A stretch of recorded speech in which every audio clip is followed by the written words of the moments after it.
In the summer of 1944, as Allied forces pushed through the hedgerows of Normandy, the German High Command watched with contempt. To them, the Americans were amateurs, overfed, over-equipped and utterly dependent on machinery. General Alfred Jodl once sneered, "They cannot fight without gasoline." In Berlin, laughter echoed around the map tables as German officers joked about the motorized army that will soon run out of fuel. But what they didn't understand was that America's true weapon was not just the tank or the plane, it was logistics, a force invisible on the battlefield, but powerful enough to move entire armies across continents. After the D-Day landings, Allied progress through France was astonishing. By mid-August, Patton's Third Army advanced over 60 miles in just a few days. Villages were liberated, bridges captured, German lines collapsing. But every mile gained came at a cost, in gasoline, ammunition, and food. The faster they moved, the faster they consumed. By late August, the numbers became staggering. The Third Army alone required over 350,000 gallons of fuel per day. Every Sherman tank drank nearly 2 gallons of fuel for every mile it moved, and the further Patton drove, the longer the supply lines stretched from the beaches of Normandy. Soon, the Allies discovered their greatest enemy wasn't the Wehrmacht. It was distance.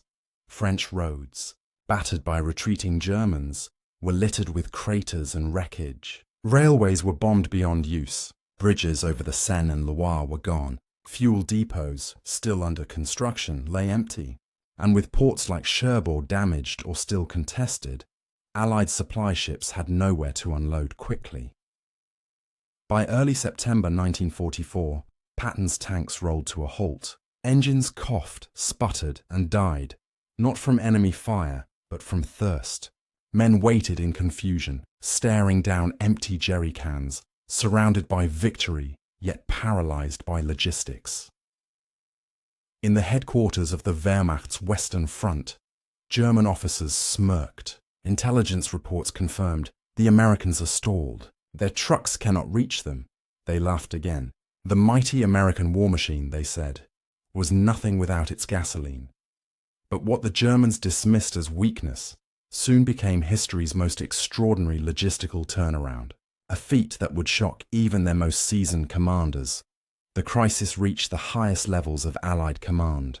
Supreme Commander Dwight D. Eisenhower faced a dilemma. The front lines were advancing faster than supply could follow. If fuel didn't arrive, Patton's army would grind to a halt, leaving an opening for the Germans to regroup. General Omar Bradley remembered the moment vividly. "We had the strength to end the war quickly," he said later, "but we were shackled by our own success." Eisenhower's staff knew that to keep up momentum, they needed a miracle, not on the battlefield, but on the road. In a small operations tent outside Cherbourg, logistics officers sketched a radical plan. They would create a high-speed, non-stop trucking route, a lifeline stretching from the Normandy beaches straight to the front. It would operate 24 hours a day, every day until the war was won. The name came quickly, inspired by a red circle painted on supply route signs, the Red Ball Express. At first, few believed it would work. The plan called for thousands of trucks, hundreds of maintenance crews, and a constant stream of drivers working shifts with almost no rest. They would carry fuel, food, and ammunition to the front, then return with empty barrels or wounded men. The routes would run under blackout conditions, through bombed villages and muddy hillsides, day and night. But there was no other choice. The Allies would either feed their advance or starve it. Meanwhile, in his field headquarters, General George S. Patton was restless. His Third Army had been unstoppable until fuel ran out. "My men can eat their belts," he told reporters, "but my tanks have got to have gas." He understood better than anyone that speed was his advantage. His entire strategy, the blitz across France, depended on motion. If the Red Ball Express failed, his campaign would die on the roadside. And so, the race began, not between tanks, but between supply trucks and time. To assemble this force, the US Army called upon its most overlooked units, the Transportation Corps, and within it, a group of soldiers who had been given the least recognition but the heaviest burden: African American drivers. Over 75% of the Red Ball Express drivers were black soldiers. Denied combat roles by segregation policies, they were assigned to service duties. But when the call came, they answered with pride. These men would soon prove that courage was not limited to the front line. In motor pools across Normandy, convoys lined up in the dawn mist. Engines roared to life, trucks marked with a Red Ball insignia rolled forward, headlights covered in slitted tape, tires crushing the mud. Each carried hundreds of gallons of fuel or tons of ammunition. Each was a lifeline to the front. The first convoy left on August 25, 1944. By the end of that week, nearly 6,000 trucks were operating on the route. Within days, the Red Ball Express stretched over 700 kilometers, linking the beaches to the heart of France. The Germans never saw it coming. From aerial reconnaissance, they spotted strange columns of vehicles snaking across the countryside. They assumed they were troop movements, not lifelines of fuel. By the time they realized the truth, Patton's tanks were moving again. In just a few days, the Third Army resumed its charge. Bridges were crossed, rivers forded, towns liberated. The laughter from the German command rooms began to fade. Behind every victory map, there was the unseen army of drivers, men who risked exhaustion, enemy attack, and accidents to deliver supplies on time. They slept in their trucks, ate cold rations, and drove through nights so dark that even their own lights were forbidden. If they stopped, the war stopped. Patton knew it too. He sent a simple message to the drivers: "Without you, we are nothing." As days turned into weeks, the scale of the operations stunned even Eisenhower's planners. By September, the Red Ball Express was hauling 12,000 tons of supplies per day. That was more than the total daily freight capacity of some entire rail networks. And every gallon of gasoline, every crate of ammunition, went directly to fuel the American advance. The German generals who once mocked American dependence on fuel now faced the terrifying result of American efficiency. Their supply lines, choked by Allied bombing, collapsed. Their panzers, once feared, now sat idle for lack of fuel. And the US trucks, those rolling engines of logistics, thundered forward without pause. By the end of September 1944, the Red Ball Express had carried over 400,000 tons of vital supplies. It kept Patton's Third Army alive and moving. It gave Eisenhower's forces the endurance to push toward the Rhine. And it transformed the image of logistics forever. From a background task to a decisive weapon of war, the mockery of the German high command faded into disbelief. They had underestimated the one thing that America excelled at: organization, speed, and relentless motion. In the words of one captured officer, "We did not lose to their weapons, we lost to their trucks." As the sun set over the fields of France, the convoy lights of the Red Ball Express glowed faintly in the distance. Thousands of wheels turned in rhythm, engines humming a song of determination. The laughter in Berlin was gone, replaced by the realization that logistics, not luck, would decide the outcome of this war. In the first weeks after D-Day, victory came faster than anyone imagined. But behind the headlines of liberation, a quiet disaster was unfolding. It wasn't fought with bullets or bombs. It was fought with fuel, tires, and time. The Allies had prepared for battle, but not for the impossible task of keeping an entire army moving through the wreckage of France. By August 1944, over 37 divisions were advancing across the countryside, consuming supplies at a rate no planner had ever seen. Every tank, truck, and jeep needed gasoline.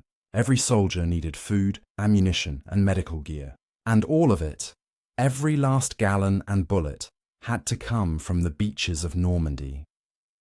When the first American soldiers stormed ashore in June, logistics officers had carefully designed plans for a narrow foothold. But no one expected the front line to move 400 miles inland in just a few weeks. The speed of success became its own enemy. As Patton's Third Army surged forward, its supply lines stretched thinner by the hour. Convoys that once drove short distances now faced treacherous journeys lasting days. Fuel dumps emptied faster than they could be filled. Tires blew out on cratered roads. Engines overheated under the late summer sun.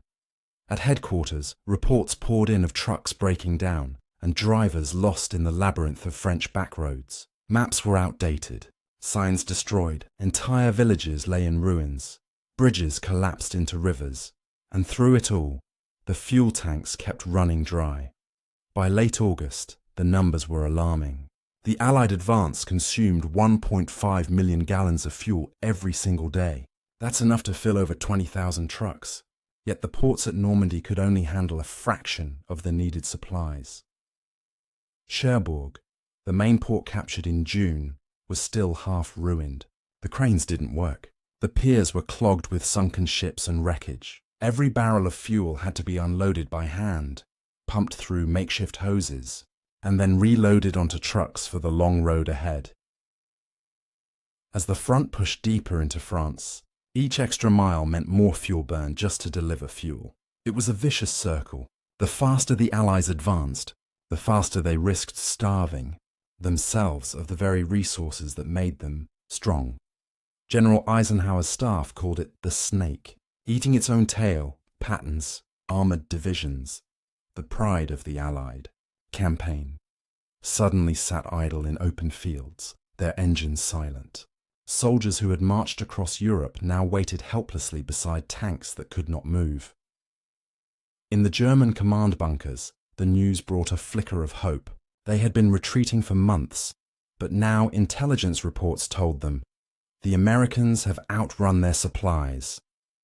To the German generals, it sounded like vindication. The same army that had boasted of mobility now faced the same nightmare that had doomed others before. The tyranny of distance.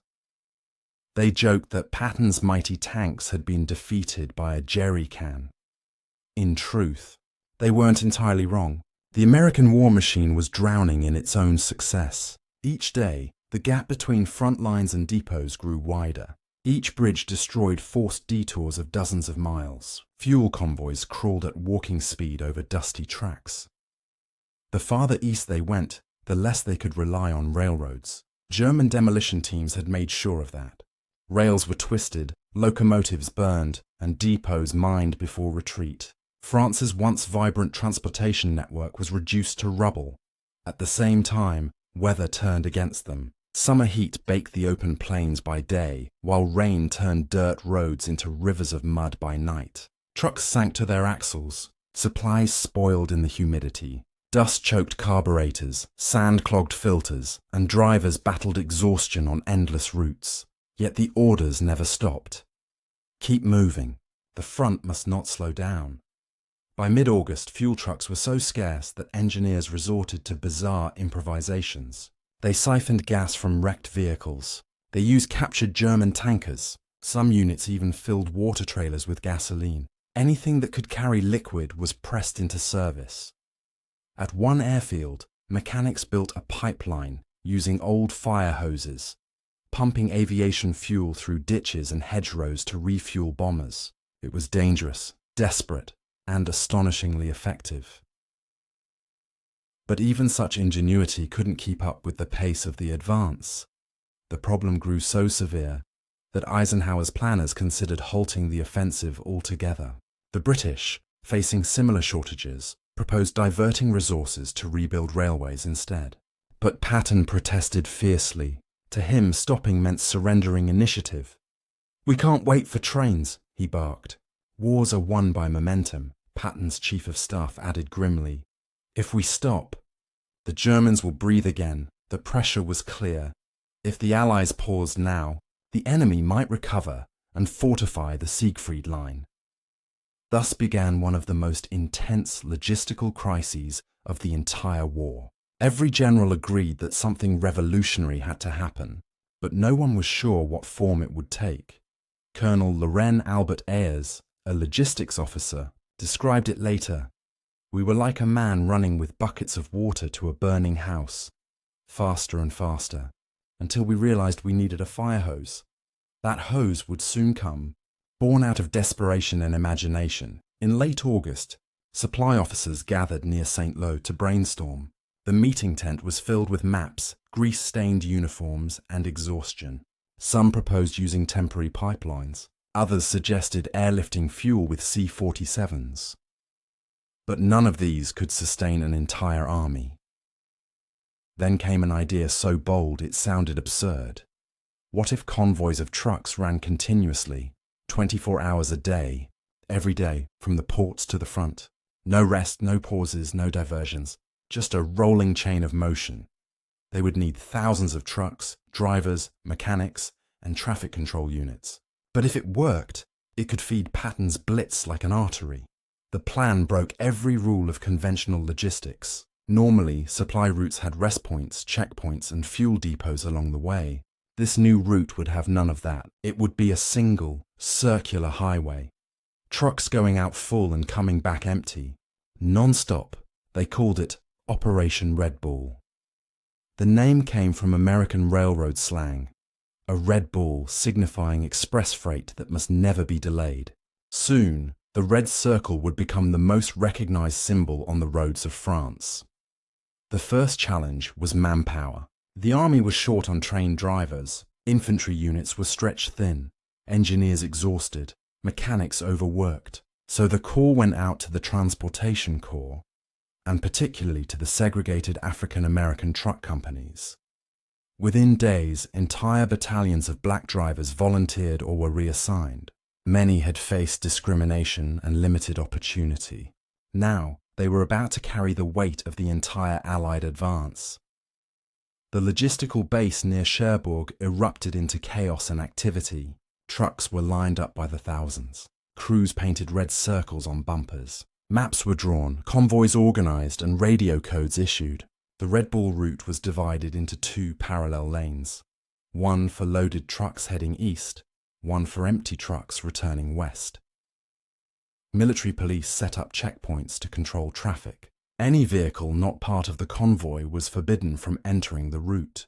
Even generals' cars were stopped and turned around if they interfered. For the first time in military history, logistics itself had become a battlefield. On the morning of August 25, 1944, the first Red Bull trucks rolled out. Engines roared, diesel fumes filled the air, and drivers gripped the wheel with determination. Ahead lay hundreds of miles of danger, enemy snipers, potholes, wrecked bridges, and endless fatigue. But they drove anyway. What started as a desperate experiment would soon become one of the greatest logistical triumphs in modern warfare. Each mile travelled brought fuel to Patton's tanks, bread to hungry soldiers, and momentum back to the Allied cause.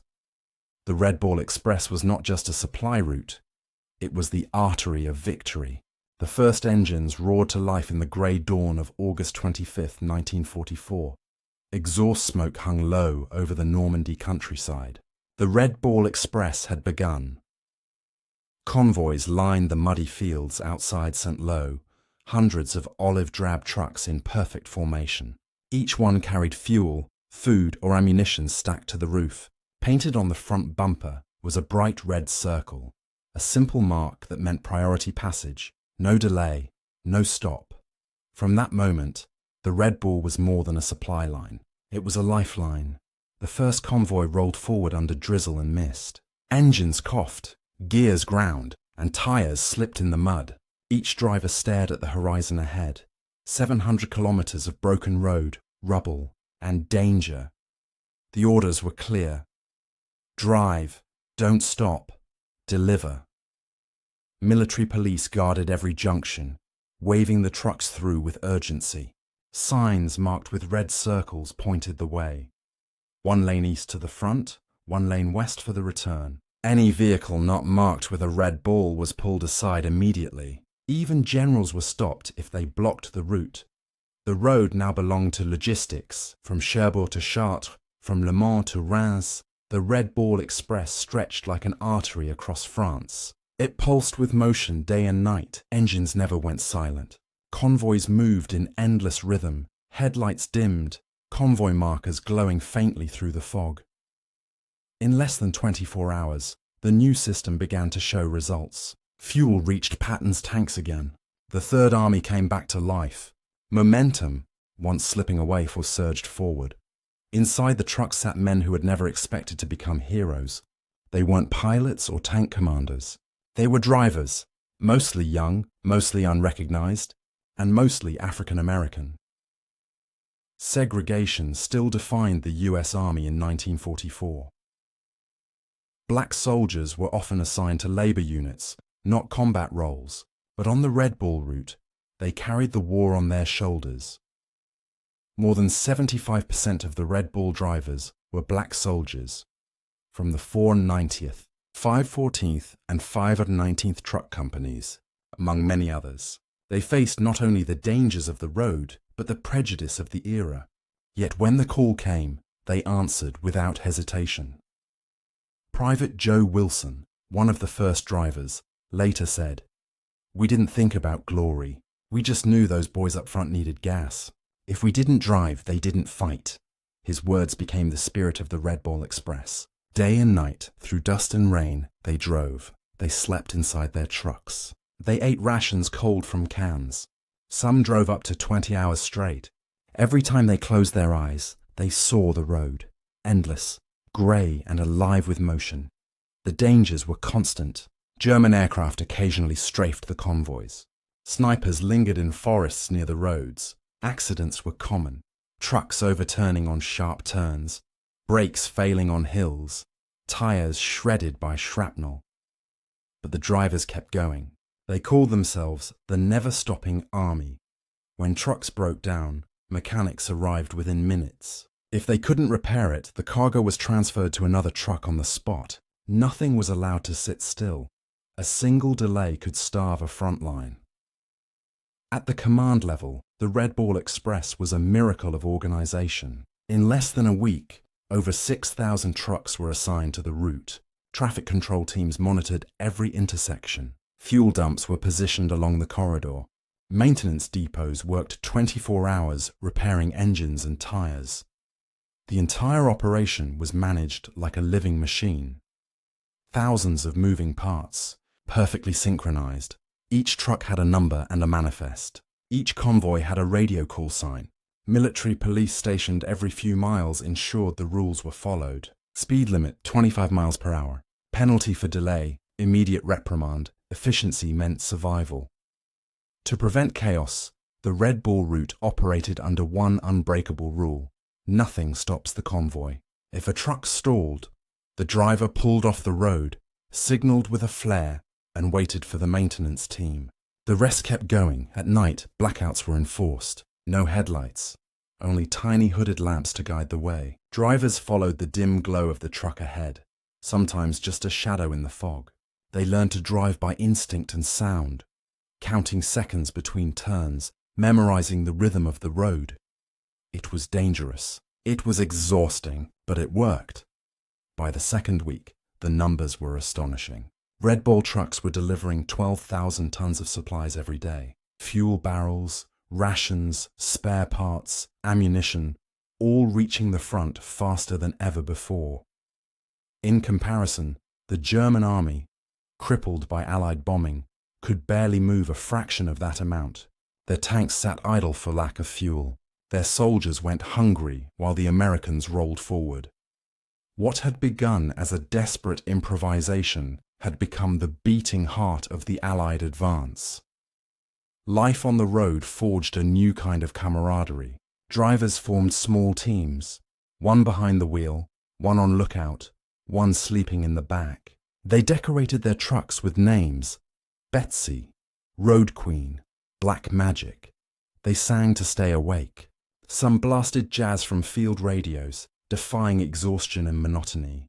The convoys became their world, a place where rank mattered less than survival. Black and white soldiers shared rations, stories, and danger alike. On the road, equality was measured in miles driven. By mid-September, the Red Ball Express had become a symbol of American persistence. Newspapers back home began to report its exploits. Photos of endless truck lines filled pages under headlines like "The Road to Victory." But for the men who lived it, fame meant little. They measured success in barrels delivered and miles covered. They counted time by sunrises, not calendars. Every gallon of fuel meant another tank could move. Every box of rations meant another platoon could eat. And for every broken truck, 10 more took its place. The system was alive, self-repairing, self-renewing, unstoppable. At night, the roads shimmered with motion. Under blackout skies, the faint glow of convoy lights moved like fireflies in formation. Engines hummed in chorus, echoing through the valleys. Some called it the River of Steel. A British correspondent watching from a hillside wrote, "It is not an army marching, nor planes flying. It is America moving, tire by tire, drum by drum." By the end of its first month, the Red Bull Express had transported over 100,000 tons of vital cargo. It allowed Patton to resume his blitz toward Germany. It fueled the liberation of Paris. It kept the Allied armies fed and mobile. Every successful battle after August 1944, from the Seine to the Moselle, owed its momentum to the Red Bull. Still, the cost was heavy. Hundreds of drivers were injured or killed in accidents or attacks. The roads were unforgiving, the hours relentless. But despite it all, morale remained fierce. They joked that the only thing slower than a Red Bull truck was one without gas. Every man knew the stakes. If they stopped, Europe stopped. General Eisenhower later said in his memoirs, "The Red Bull Express was the lifeline of our armies. Without it, we could not have broken out of Normandy." Even Patton, known for his fiery pride, acknowledged the drivers publicly. "My men can fight only as far as the Red Bull can drive." It was the first time in military history that supply lines earned equal glory with combat troops. By autumn, the Red Bull Express was operating like clockwork. Thousands of miles driven daily, millions of gallons delivered, countless lives sustained. But it was only the beginning. Ahead lay colder weather, longer nights and new challenges. Mud, snow, and exhaustion. Yet for now, the men of the Red Bull Express had done the impossible. They had turned ridicule into respect, chaos into coordination, and distance into power. They were no longer just drivers. They were the invisible heroes of the Allied advance. Night on the Red Bull route was never quiet. Engines growled like thunder rolling through the valleys of France. Headlights were hidden, windows blacked out, but the sound, an unbroken hum of motion, never ceased. Each truck carried not only fuel or ammunition, but a man with a mission. They called themselves the Haulers of Freedom. Others called them simply the Drivers. Yet without them, no army could move, no liberation could continue. Private Leroy Bell, age 22 from Georgia, kept a journal. He wrote by flashlight between runs. "When the engine stops, I can still feel it moving inside my chest." He hadn't slept more than 4 hours in 3 days. Rain leaked through the canvas roof, soaking his uniform. But the next morning, he was back behind the wheel. "Somebody's waiting for this gas," he said. "Somebody up there can't fight without it." That was the heartbeat of the Red Bull Express. Duty before comfort, mission before rest. Conditions were brutal. The route wound through bomb-scarred villages and forest roads barely wide enough for a truck. Bridges were makeshift, planks nailed over craters. Mud swallowed tires. Rain turned fields to swamps, and broken glass shredded boots. Convoys travelled in long, endless lines. If one truck slowed, dozens behind it crawled to a halt. If one broke down, the driver waved the others forward and waited alone in the dark until mechanics arrived. No lights, no radio chatter, only the low growl of engines and the whistle of wind through shattered barns. Every run was a gamble. German snipers still haunted the woods. Occasionally, Luftwaffe fighters swept down at dawn, strafing the roads. But the drivers learned to vanish beneath camouflage nets or drive through smoke screens without hesitation. They joked bitterly, "If the Germans don't get us, the potholes will." Yet the risks were accepted without complaint. The Red Bull men understood. Hesitation could kill momentum, and momentum was victory.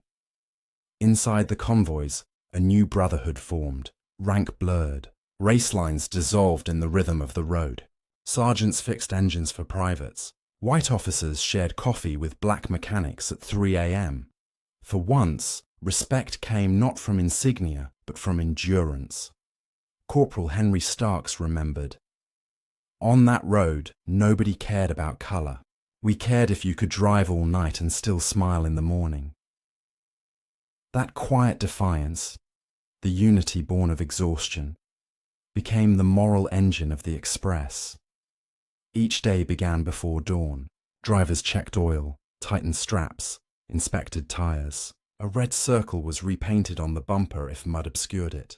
Convoys assembled in groups of 40, each with a lead jeep carrying a white flag and an MP escort. When the whistle blew, engines roared like a storm breaking loose. Trucks rolled out one by one, 5-minute intervals to avoid pileups. Soon, hundreds of vehicles were crawling east, their motion shaking the earth. From the air, reconnaissance pilots described it as a river of steel. From the ground, it felt like an oath. Fatigue was their greatest enemy. Many drivers tied rags to steering wheels so the vibration would wake them if they nodded off. Others sang loudly. Spirituals, swing tunes, anything to keep consciousness alive. Mess halls were scarce. Rest camps few. They ate cold rations, or whatever villagers offered along the road. Bread, apples, sometimes just water. Still, morale remained astonishingly high. Private James Holt said it best. "Every time I thought I couldn't keep going, I'd see another convoy pass me by. If they can drive, I can too." Accidents were constant. Rain slicked the roads like glass. Trucks overturned, brakes failed on steep descents. When crashes happened, nearby drivers stopped just long enough to drag a comrade to safety, then drove on, leaving medics to follow. There was no time for mourning. Every minute lost meant fewer supplies reaching Patton's tanks. The discipline was ruthless but necessary. The Red Ball could not afford grief. Its tribute was motion. In the makeshift rest depots, camaraderie thrived. Mechanics worked shirtless under hanging lamps, wrenches clanging, diesel fumes thick in the air. Chaplains blessed convoys before night runs. Cooks brewed coffee in oil drums. Some soldiers painted slogans on their trucks. No gas, no glory. Patton's lifeline. Don't talk, just drive. Every truck became a personal story. Nicknames scrawled in chalk, pin-up photos taped to dashboards, lucky charms hanging from mirrors. These small rituals kept fear at bay. Despite segregation elsewhere, the Red Ball Express became one of the few places where African-American excellence was undeniable. Their speed records were legendary. One company delivered 40 tons of fuel in half the expected time. Another completed 1,500 miles without a single mechanical failure. Their commanders took notice.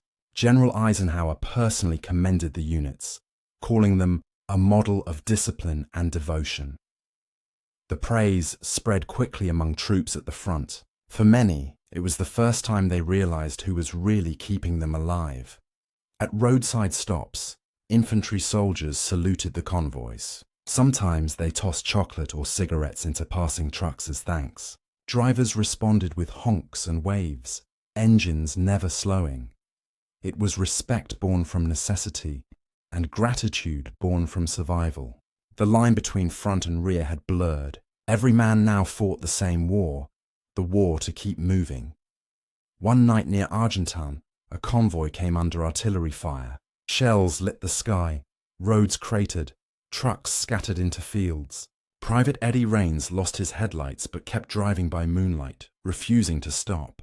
He reached the drop-off point hours later with half his windshield gone. When an officer asked why he hadn't turned back, Raines simply said, "Sir, the gas doesn't do any good sitting in the mud." Stories like his spread quickly through the ranks. They became legend, whispered around campfires, told with awe and pride. By September, the convoys had turned into a continuous pulse. A truck left Normandy every 90 seconds. Every 24 hours, more than 900 vehicles reached the front. They delivered enough fuel to drive the entire Third Army another 50 miles east. German reconnaissance pilots, watching from the clouds, could hardly believe it. "Americans have built a moving factory," one report read. It wasn't far from the truth. The Red Ball Express was industrial war on wheels, efficiency weaponized. But beneath the machinery was something deeper. Faith. Faith that the engine would start again. Faith that the next turn would still be there in the dark. Faith that every gallon hauled meant one day closer to home. The drivers didn't talk about glory or medals. They talked about miles, repairs, and letters from families who barely knew where they were. Yet they drove as if the world depended on them, because it did. As September drew to a close, commanders began to realize the scale of what had been accomplished. In just 1 month, the Red Ball Express had delivered more than 400,000 tons of supplies. It kept armies alive, liberated cities, and broke the myth of German superiority in logistics. When Patton heard the figures, he reportedly smiled and said, "Now they can laugh at our gasoline again, if they dare." The laughter from the German High Command had gone silent. For the men of the convoys, victory was measured differently. It was the moment they reached a depot at dawn, engines steaming, and heard an officer shout, "Unload fast, they need it up front." It was the rare night they slept on actual mattresses. It was the warm handshake from a soldier who said, "Thanks, buddy, you saved our skins." Those small moments of recognition meant more than medals. They were proof that the invisible army had finally been seen. When historians later asked what held the Red Ball Express together, survivors gave the same answer: trust.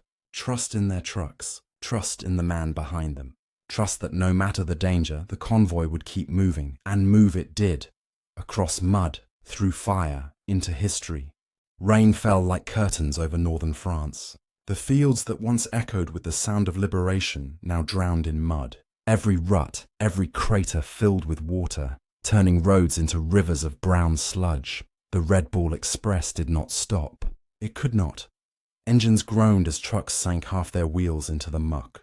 Men cursed, pushed, dug, and towed one another free. Every delivery was a battle, not against an enemy, but against the earth itself. Autumn had come early.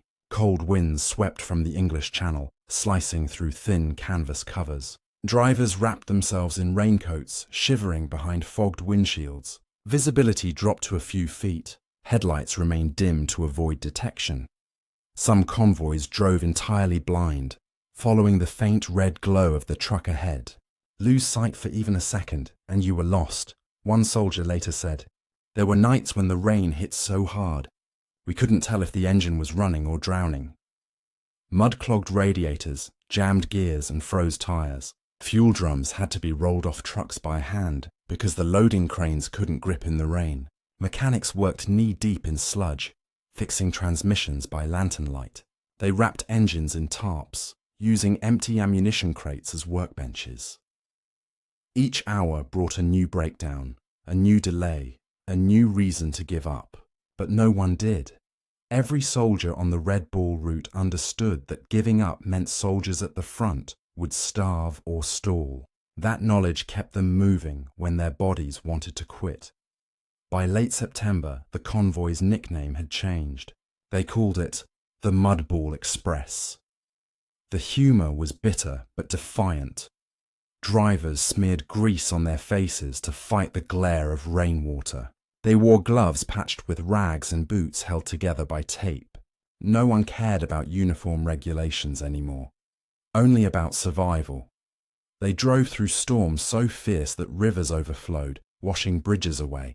In one case near Argentan, engineers built a temporary bridge out of wooden planks overnight so trucks could cross before dawn. It lasted only a day, but it was enough. There were dangers beyond weather. German aircraft still prowled the skies, desperate to cut the supply lines. Convoys became targets of opportunity. Stuka dive bombers screamed overhead, scattering trucks into ditches. When the all-clear sounded, men climbed back into their cabs, brushed off the dirt, and started engines again. They didn't cheer. They simply kept driving. Courage on the Red Ball route was rarely dramatic. It was silent, stubborn, and constant. Private Charles Hill once described a night near Rams when his convoy drove straight through artillery fire. Shells burst in the distance, the road shuddered, and trucks swayed violently. The men ducked instinctively but never stopped. "We figured if we stopped, the shells would find us anyway," Hill said later. That unspoken rule, keep moving, defined the express more than any order could. Fatigue became an invisible enemy. Some drivers went 36 hours without rest. Their eyes twitched, hands blistered, and nerves burned from constant vibration. To stay awake, they chewed coffee grounds, smoked endlessly, or sang in unison. Others tied ropes to their wrists, attaching them to the steering wheel so a jolt would wake them if they nodded off. Still, accidents were unavoidable. Trucks overturned into ditches. Some caught fire from ruptured fuel drums. The losses were real, but so was the resolve. As one mechanic put it, you can replace a truck. You can't replace the fuel it carries. In the worst weeks of the rain, the mud was so deep that convoys needed bulldozers to pull them forward. Engineers worked ahead of them, laying gravel, building corduroy roads from logs. It was an endless race against the elements, but even in the darkest conditions, innovation thrived. Field workshops began using captured German vehicles for spare parts. Gasoline pumps were rebuilt using bicycle chains. If something broke, someone always found a way to fix it. The Red Ball Express had become a moving laboratory of improvisation. To maintain morale, chaplains rode along with the convoys, offering quick prayers before runs. They blessed the engines, the drivers, and the road itself. Some even joked that God had become a mechanic. Camaraderie became their shield against exhaustion. At rest stops, men shared coffee heated over engine blocks. They swapped stories of near misses and nicknamed each other after their trucks. Diesel Dan, Greasefoot Joe, Mudslide Brown. Every laugh was defiance. Every joke was a refusal to break. The Army Command began tracking the toll the weather was taking. In just 2 weeks, 1,500 trucks were out of service, stuck, broken, or wrecked. Yet supplies kept arriving. Replacement vehicles poured in from England. Men who had never driven before were trained in hours and sent on the road by nightfall. It was chaos, but organized chaos, a living, breathing machine powered by human will. General Patton himself visited the route in late September. Standing by the road as a convoy thundered past, he saluted each passing truck. Mud splattered his coat, but he didn't move. "These men are the soul of my army," he said quietly. That moment was remembered by every driver who saw it. For once, their invisible labor was recognized, not as support, but as strength. Even the Germans began to take notice. Captured Wehrmacht diaries described the endless American convoys with disbelief. One officer wrote, "They do not stop for rain, mud, or shelling. They drive as if the road itself obeys them." The statement, meant as frustration, became an unintentional tribute. The Red Ball Express had transformed from a desperate gamble into a symbol of unstoppable determination. By early October, the weather turned colder still. Rain froze overnight, coating everything in ice. Engines refused to start. Men wrapped themselves in blankets and huddled near exhaust pipes for warmth. Yet every morning, they rose again, kicked tires, and pushed forward. Routine had replaced comfort. Discipline had replaced fear. The road had become their home. Some drivers began writing letters to families back home, trying to explain the strange pride they felt. Private Harold Mason wrote, "I'm not fighting at the front, but every mile I drive feels like a battle won. We're not heroes in the papers, but maybe we're heroes to the tanks that keep rolling." That sentiment captured what official reports could not. The war was not only fought by those who fired weapons, but by those who kept them fueled. As the rains finally began to ease, the Red Ball Express stood victorious against its greatest challenge yet. Not an enemy army, but nature itself. Thousands of tons of supplies had reached their destinations. The front line was alive and moving. The Allied advance had survived the storm. When the sun broke through after weeks of darkness, convoys rolled over glistening roads. Mud steamed in the morning light. Men laughed, shouted, honked horns. For a brief moment, the road itself seemed to cheer. They had endured the rain, the mud, and the fire, and they were still driving. George S. Patton hated waiting. To him, stillness was death. He once said, "Fixed fortifications are monuments to the stupidity of man." In the fall of 1944, that philosophy extended to everything, even his supply lines. Patton believed that war was movement, and movement was life. So when his tanks stopped for lack of fuel, it wasn't just a delay, it was an insult. He demanded motion. He demanded speed. At his headquarters near Verdun, maps stretched across the walls like veins of ambition. Coloured pins marked the path east, the route to the Rhine, and then to Germany's heart. Every morning, Patton stared at those pins and asked one question: how far can we go today? The answer always depended on the trucks. If the Red Ball Express kept moving, the Third Army would keep advancing. If it slowed, even for a day, momentum would die. By late September, Patton's obsession with logistics was absolute. He summoned officers from the Transportation Corps, demanding daily updates. He memorized fuel reports, tonnage logs, and convoy speeds. His staff joked that he could calculate fuel burn faster than his own mechanics. Patton's message was clear: gasoline is as important as ammunition, and every gallon mattered. Colonel Loren Ayers, head of Third Army Logistics, recalled one tense meeting. Patton slammed his riding crop on the table. "I don't care how you do it. Fly it, drag it, or carry it.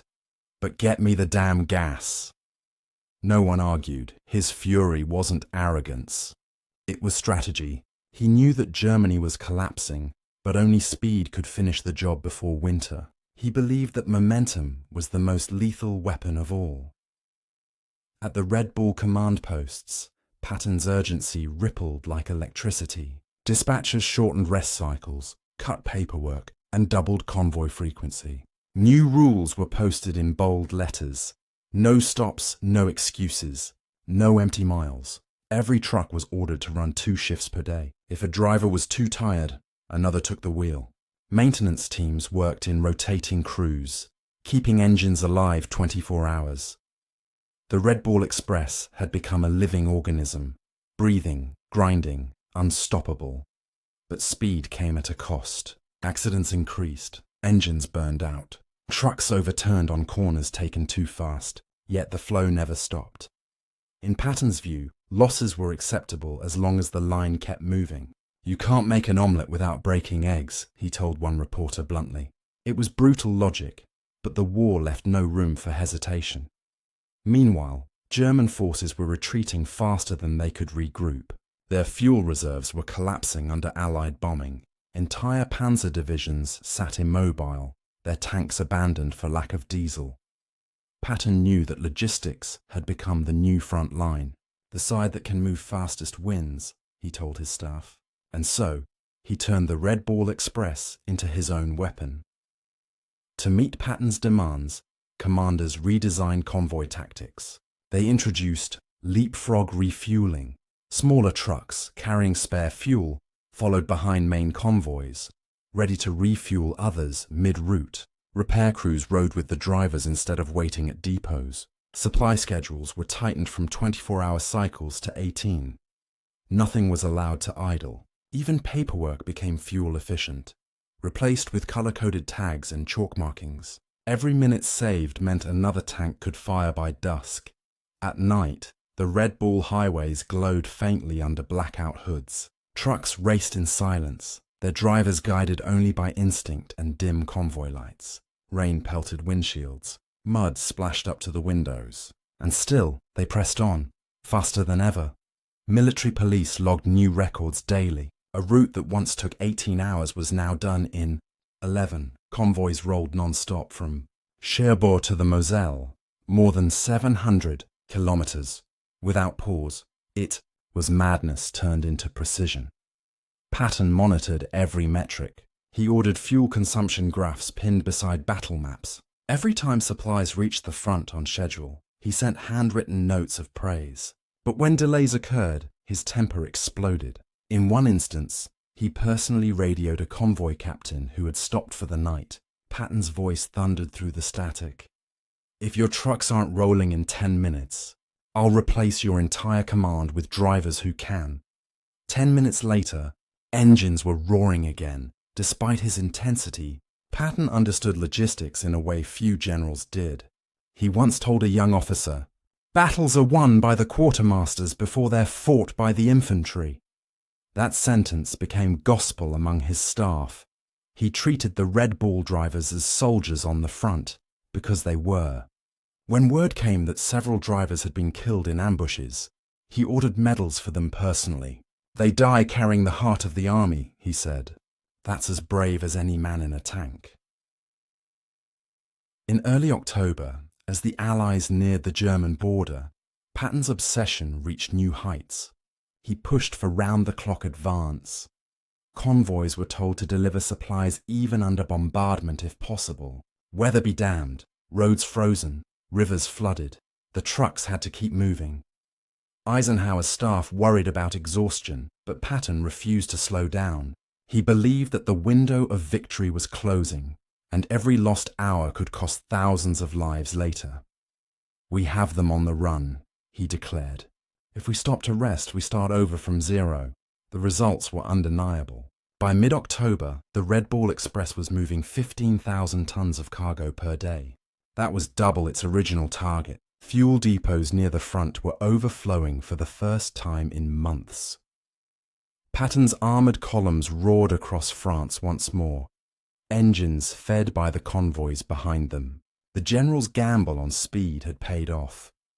German reports from the period describe growing disbelief. One captured officer admitted, "We thought the Americans would collapse from their own logistics. Instead, their logistics are what destroy us." The words reached Patton's staff, and they smiled, because that had been the goal all along. In the final week of October, as Patton's forces crossed the Moselle River, he gathered his senior officers. The rain was steady, the air thick with diesel smoke. He looked at them and said, "Gentlemen, we are not fighting the Germans anymore. We are fighting time." They understood. The Red Bull Express wasn't just keeping pace, it was racing against history itself. Every victory on the map traced back to a tire print in the mud. Every liberated town owed its freedom to a convoy that refused to stop. And behind each tank that thundered east was a line of anonymous heroes driving through the night. Patton demanded speed. They delivered history. The road never slept. Day blended into night, night into day. Engines hummed without pause. Tires drummed a rhythm older than rest. The Red Bull Express had become a machine that no one dared stop. It ran 24 hours a day, 7 days a week, a rolling heartbeat of steel and diesel stretching across France.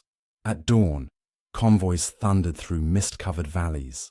By noon, new convoys had already replaced them. At midnight, headlights traced ghostly lines across the plains. The system no longer needed the clock, only momentum. One driver put it simply, if you could hear the silence, it meant something was wrong. Inside every command post, the schedule board was chaos and order combined. Coloured tags marked convoys eastbound, westbound, or delayed. Dispatchers barked orders through crackling radios, voices hoarse from exhaustion. Military police units, MPs, became the nervous system of the route.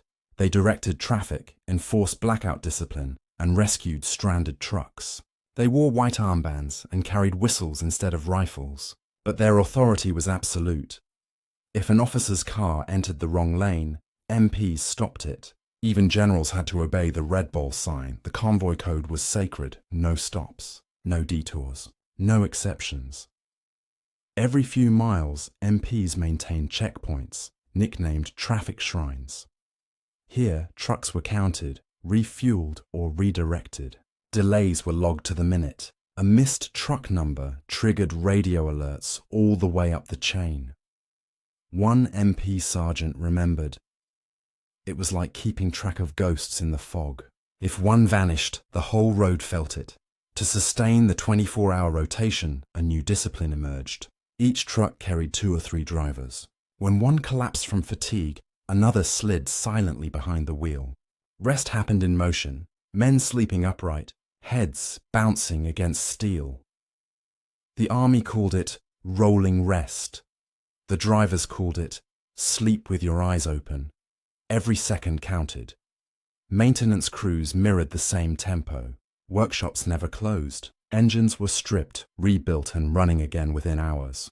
Worn tires were stacked like trophies beside depots.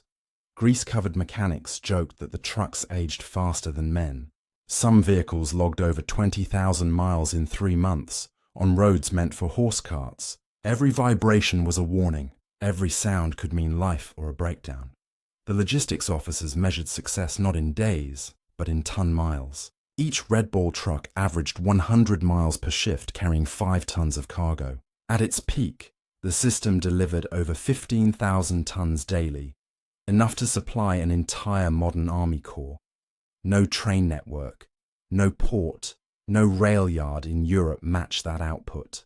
The road itself had become America's greatest factory. In field tents, dispatchers drew maps by candlelight, tracing convoys like veins across the landscape. Lines converged at Le Mans, Chartres and Reims, arteries feeding the front. Telephones rang non-stop. Each ring meant another request for fuel, ammunition or rations.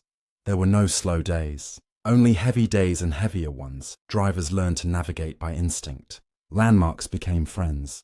A burned barn, a crooked tree, a stone wall marked with a red arrow. Rain turned the signs into smears, so they memorized the route by feel. At night, they counted seconds between turns. 5, 10, 20, and prayed the next bend was still there. They weren't just following orders, they were following faith. The convoy system soon developed its own language. Hot Run meant priority cargo for Patton's tanks. Cool Run carried rations or medical gear. Black Run was the nightmare. Night only, blackout mission through enemy threat zones. Each run had its dangers, but the black runs earned the most respect. One wrong curve in the dark could mean disaster. Still, no one refused. As one corporal said, "If we don't take it, someone else will have to, and he's already tired too." Accidents were inevitable. Trucks collided, engines exploded, bridges collapsed under weight. When disaster struck, other drivers stopped just long enough to help, then moved on. The motto remained, "Keep the line alive." Military police kept traffic flowing even at crash sites, redirecting convoys through fields and side roads. They carried chalk to mark safe go or blocked divert. Every action was immediate. Every decision meant hours saved or lost. In one 36-hour stretch, a storm wiped out half the road near Alençon. Engineers worked in knee-deep water, rebuilding culverts under lanterns. Drivers helped shovel mud and lay planks. No one was ordered to stay. They just did. By sunrise, the convoys were rolling again. The army later called it the miracle of mile 117.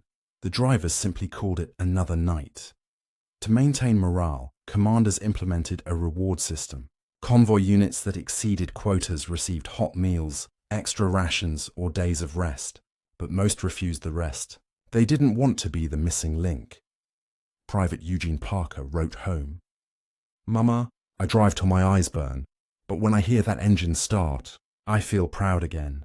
That pride kept the machine alive long after strength should have failed. Even civilians joined the effort. French villagers offered bread and cider along the roadside. Children waved as trucks thundered past, shouting, "Bon courage!" Sometimes, women placed flowers on broken trucks abandoned in ditches. The road was no longer just military, it had become human. Commanders knew they had created something unprecedented. The Red Ball Express was now a continuous loop. Trucks leaving, arriving, and turning back within hours. It functioned like a conveyor belt, powered by men instead of gears. One historian later described it as the first truly automated battlefield supply chain. Long before computers or satellites, it ran on discipline, intuition, and adrenaline. But for the drivers, it was simpler than that. Their world was narrow, A steering wheel, a line of headlights, a destination miles away. They didn't think about strategy or history. They thought about staying awake. They thought about getting there alive. Every drop of fuel delivered was victory measured in sweat. By November 1944, the Red Ball Express had hauled more than 400,000 tons of supplies. It had sustained 3 Allied armies and pushed the front line deep into German territory. It had done so without stopping, without sleep, and without fail. The 24-hour convoys had turned logistics into legend. When the system finally slowed months later, soldiers described an eerie silence.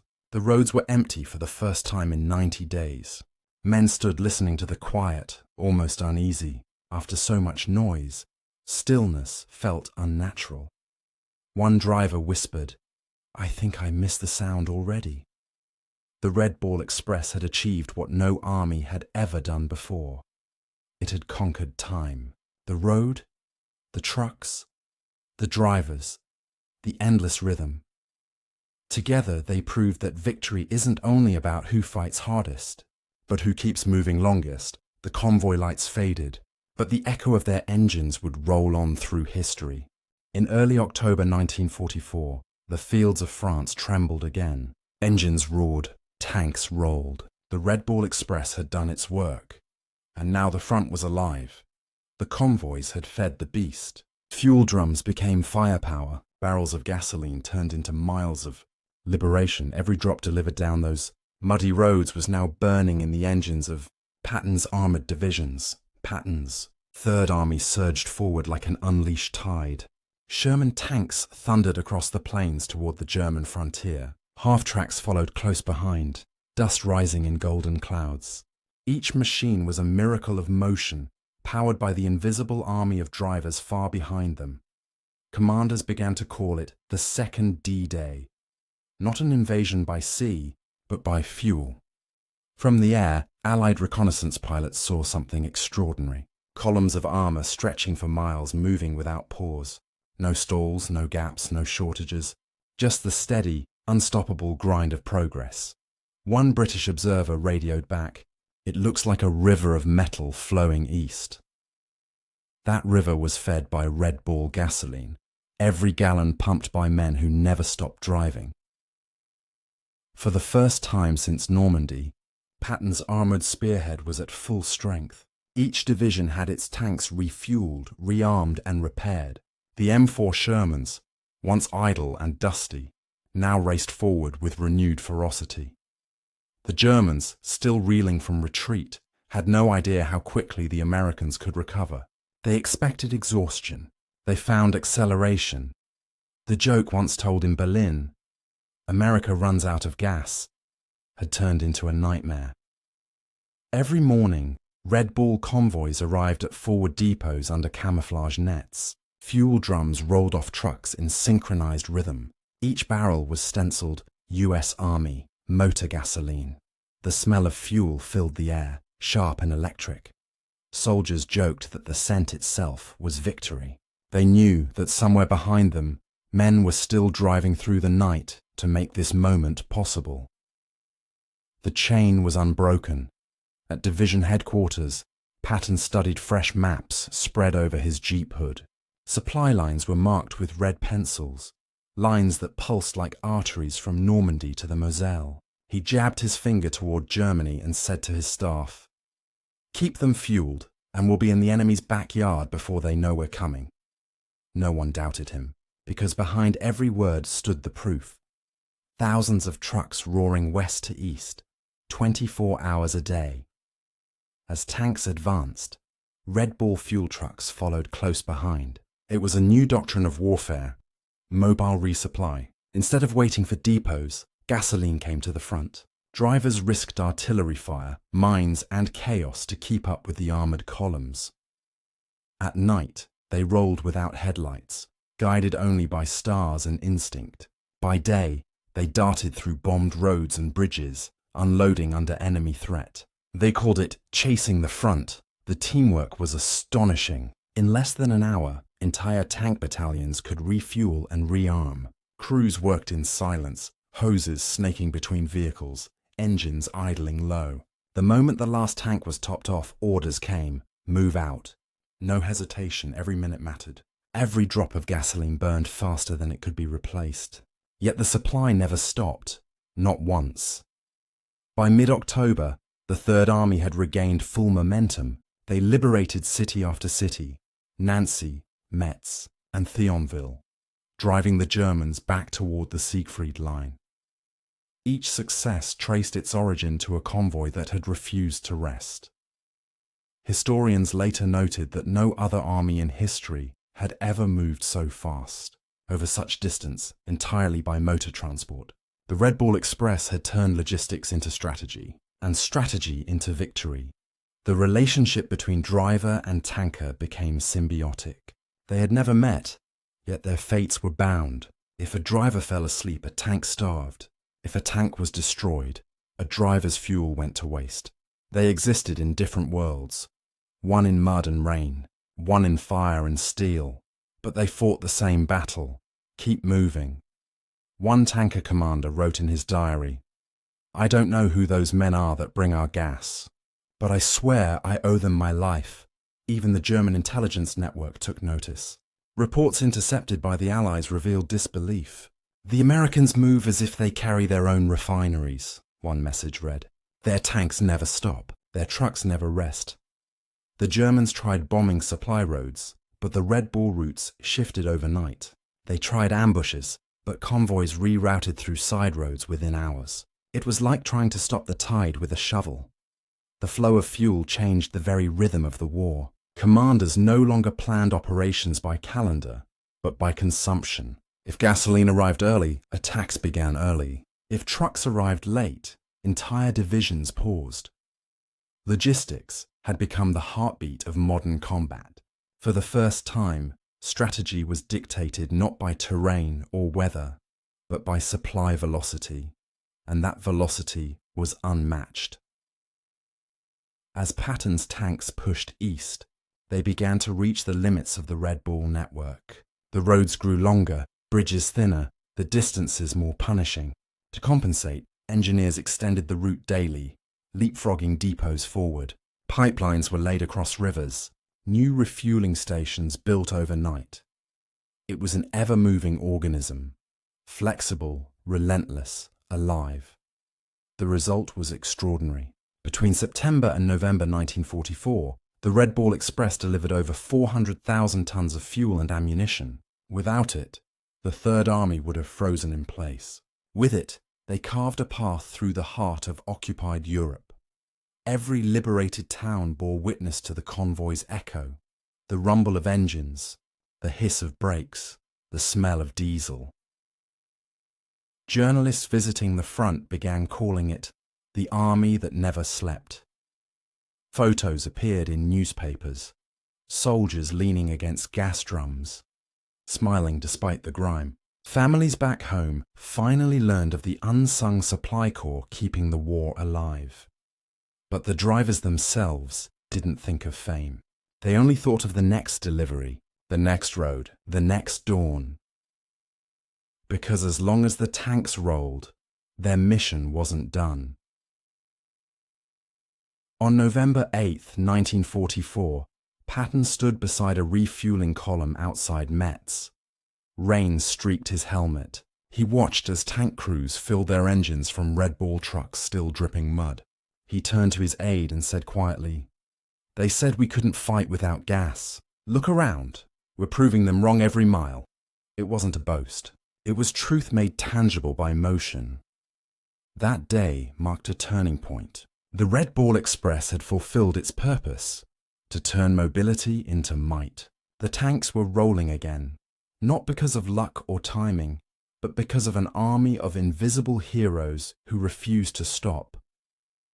In every drop of gasoline burned across France, there was sweat, fatigue, and courage. And as the spearhead of Patton's army pierced deeper into Germany, the legacy of the Red Bull Express became clear. Logistics had become victory itself. Doctrine reportedly said late in 1944, "We taught them speed. They taught us endurance." It was a confession and a eulogy. The Red Ball Express had taken the German idea of fast warfare and perfected it through persistence. Blitzkrieg had met its successor, the Logistics Krieg.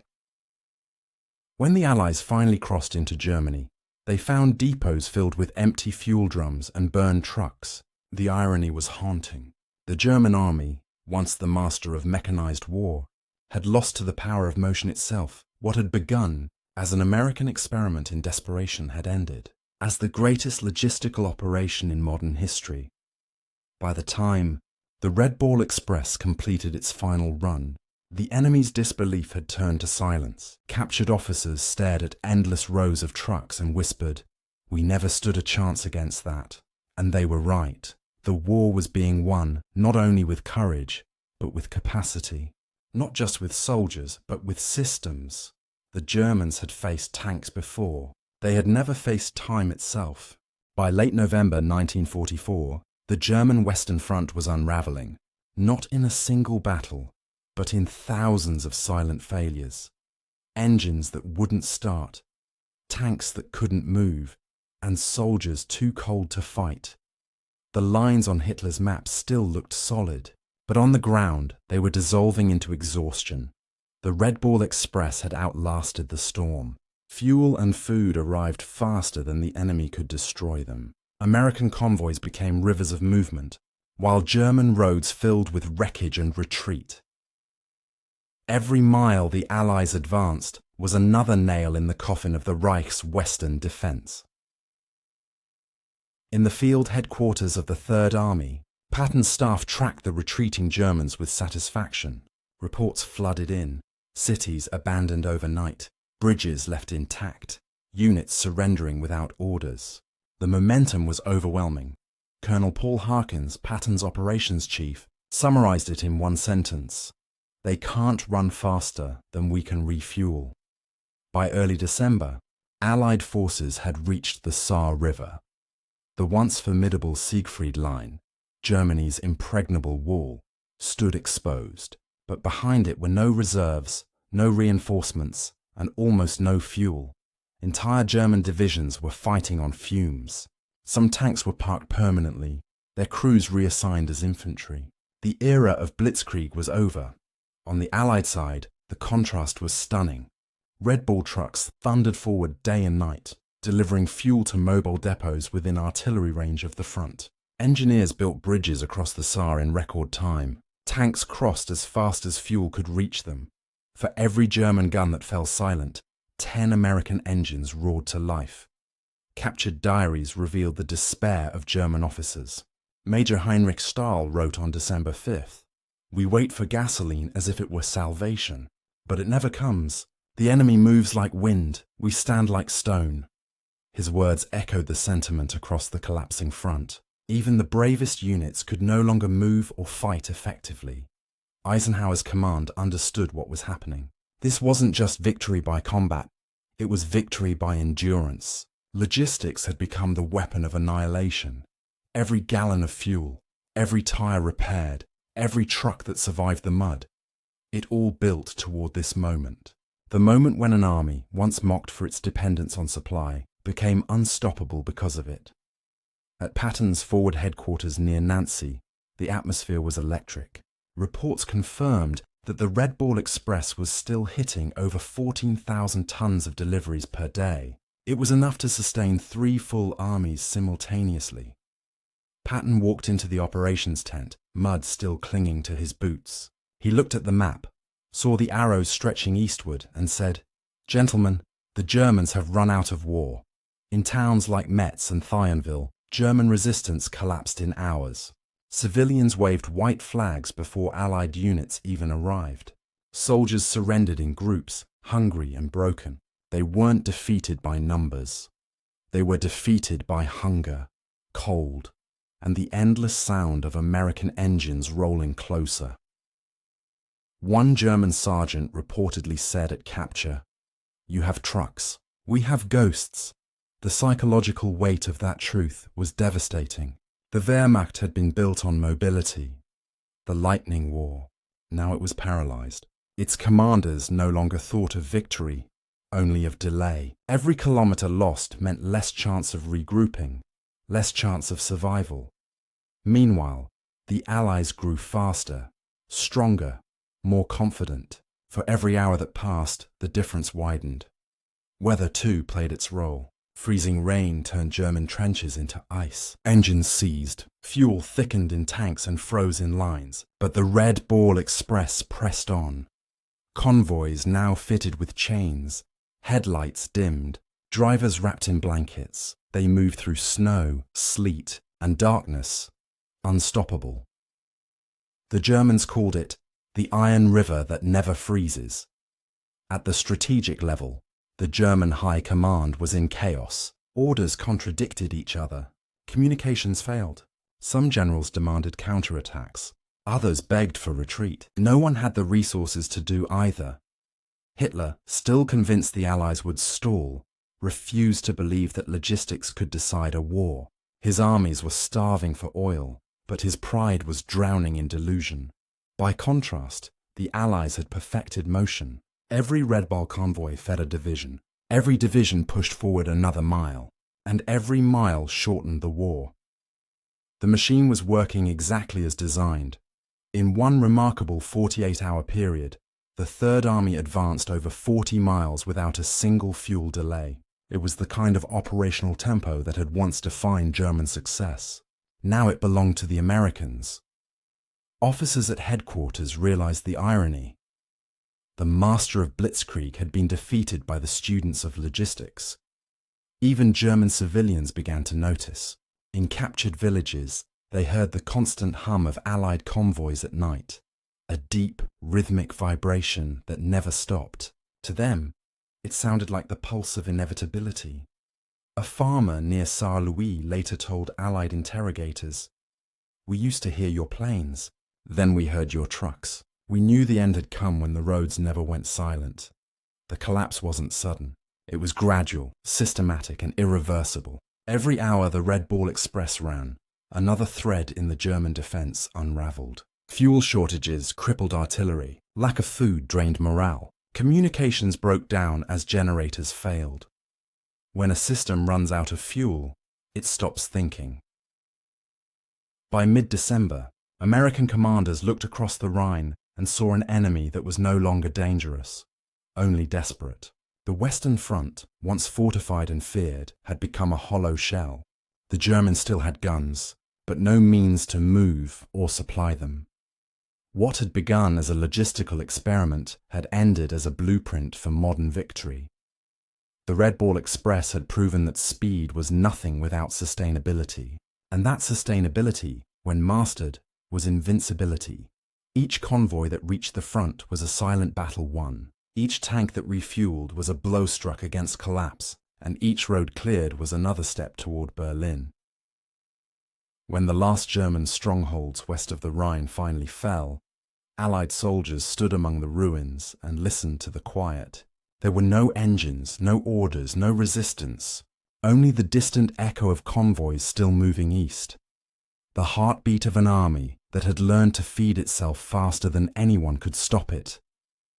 The Western Front had not been defeated by destruction. It had been outlasted. The guns were quiet. The skies, once filled with smoke, were grey with winter calm.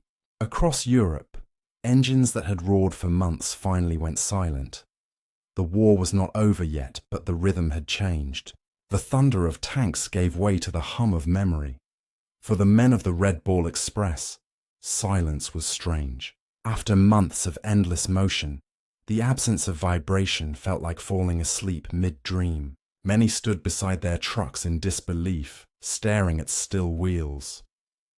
Private Joe Wilson wrote home, "It's quiet now, Mama. Too quiet. I can still hear the road inside my head." That road had carried not only supplies, but the hopes of an entire army. In just 82 days of continuous operation, the Red Ball Express had moved over 412,000 tons of supplies, fuel, ammunition, rations, spare parts, all delivered across thousands of miles of torn countryside. It was a record unmatched in military history, but numbers couldn't tell the whole story, because behind every ton was a man. Tired, mud-covered, and often forgotten. Most of them were barely 20 years old. They had no medals for bravery, no parades waiting at home. Their names rarely appeared in newspapers. Yet, without them, the Allied advance would have died on the roadside. They were not the faces on posters, they were the hands on the wheel. In makeshift rest camps across France, the drivers began to relax for the first time in months. Engines cooled, boots dried, and laughter slowly returned. Some wrote letters, others simply slept, for hours, for days. A few couldn't sleep at all. They were too used to motion, too conditioned to the sound of the convoy. "When it's quiet, I dream of gears shifting," one soldier said. Recognition came slowly. General Eisenhower issued a public commendation to the Red Ball Express in early 1945, calling it a model of efficiency and courage. Patton, never one for understatement, declared, "My army could not have moved without them. They were the true soldiers of victory." But even those words couldn't capture the full measure of their endurance. Among the 23,000 men who served on the Red Ball, nearly 3/4 were African American. In an era when segregation still defined the US Army, these men had driven through prejudice as surely as they drove through mud and fire. Their bravery reshaped military history. Their discipline forced the army to confront its own contradictions, courage and inequality traveling the same road. One driver later said, "We were fighting two wars, one against the Germans, and one to be seen. When the war ended, many of them went home quietly. No parades, no medals, no fanfare. They returned to a nation still divided, yet forever changed by what they had done." Years later, historians would call them the men who moved the army. But for decades, they were simply remembered by each other, in reunions, photographs, and shared silences. The Red Ball Express had done more than feed a war. It had redefined the meaning of logistics, transforming it from background labor into the foundation of victory. Every modern military that came after would follow its lessons. Speed without supply was failure. Courage without fuel was tragedy. And endurance, quiet, invisible endurance, was the true measure of strength. Engineers and planners studied the Red Ball operation for generations. From Korea to Vietnam, from Desert Storm to modern logistics, its blueprint lived on. Every supply chain, every convoy, every airlift still echoes its rhythm. Keep moving, no matter what. That principle, born from exhaustion and mud, became doctrine. But beyond tactics, there was something deeper, something human. The Red Ball Express proved that heroism doesn't always carry a rifle. Sometimes it carries a wrench. Sometimes it grips a steering wheel in the dark. The drivers didn't charge enemy lines. They conquered distance, weather, and fear. They defeated the limits of possibility itself. In museums today, their trucks stand silent, olive drab relics beneath polished lights. Visitors see steel and rubber. What they don't see are the memories burned into every seat.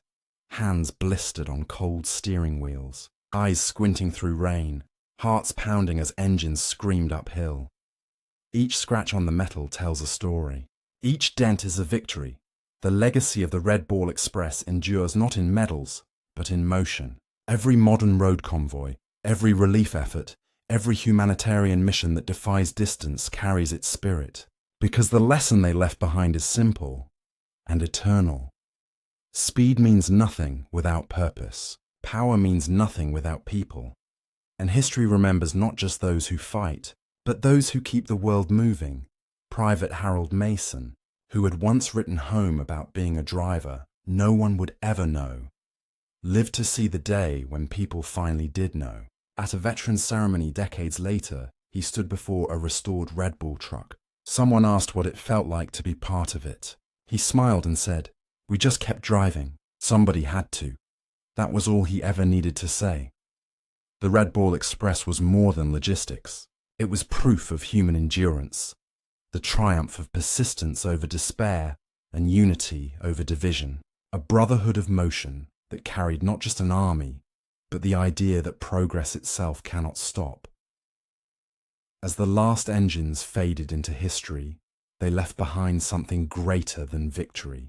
They left proof that even in the darkest roads of war, movement, fueled by will, by purpose, by courage, can light the way forward.